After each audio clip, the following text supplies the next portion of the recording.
ആ എടിയേ ഇത് കണ്ടാ കണ്ടടേ. ഇതെന്തിനാടി ഇവിടെ? എന്നാടി അങ്ങനെ ചോദിച്ചത്? എടി ഉണ്ണിയേശു ഞങ്ങളുടെ തൊഴുത്തിലാണല്ലോ ജനിച്ചത്. അപ്പൊ ഞങ്ങൾ എന്തായാലും ഞങ്ങളുടെ തൊഴുത്തലങ്കരിക്കും. അപ്പൊ പിന്നെ നിനക്ക് ഞങ്ങളുടെ കൂടെ കൂടിയാ പോരെ? എന്തോ എങ്ങനെ? എടി ഉണ്ണിയേശു ഞങ്ങളുടെ തൊഴുത്തിലാണ് പിറന്നത്. നീ ആ പാട്ട് കേട്ടിട്ടില്ലേ? കാലിത്തൊഴുത്തിൽ പിറന്നവനേ.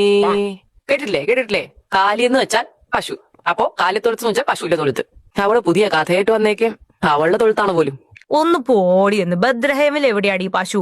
ബദ്ലഹേമില് പശു ഉണ്ട്, മിൽമായും ഉണ്ട്. നിനക്ക് സംശയം ഉണ്ടാ?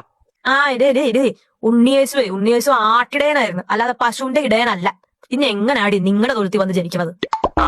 അതെന്തെങ്കിലും ഒക്കെ ആകട്ടെ, പക്ഷെ ജനിച്ചത് പശുവിന്റെ തൊഴുത്തിലാണ്. ആട്ടിൻ തൊഴുത്തിലാണെന്നാ ഞാനും കേട്ടേക്കണത്. കേട്ടാ ഇപ്പൊ എങ്ങനെ ഇരിക്കണം? പിന്നെ കണ്ട കോഴികളെ പറയണ വിശ്വസിക്കാനല്ലോ ഞാൻ ഇരിക്കുന്നത്. പട്ടി, ഉണ്ണിയേശു പശുത്തൊഴുത്തിലാണോ ആടിന്റെ തൊഴുത്തിലാണോ ജനിച്ചത്? പറ. അതിപ്പോ കാലിത്തൊഴുത്തിലല്ലേ ജനിച്ചത്? കണ്ട കാലിത്തൊഴുത്തിലാണെന്നാണ് അവനും പറയണത്. വിശ്വാസമായ അവനൊക്കെ? എടാ കാലി എന്ന് വെച്ചാ ആരാ? കാലിത്തൊഴുത്ത് ആരുടെ തൊഴുത്താ? അത് പറ. കാലിത്തൊഴുത്ത് എന്ന് വെച്ചാൽ ആടുമില്ല പശുവില്ല, തൊഴുത്ത് കാലി. അവിടെ ഒന്നുമില്ലായിരുന്നു.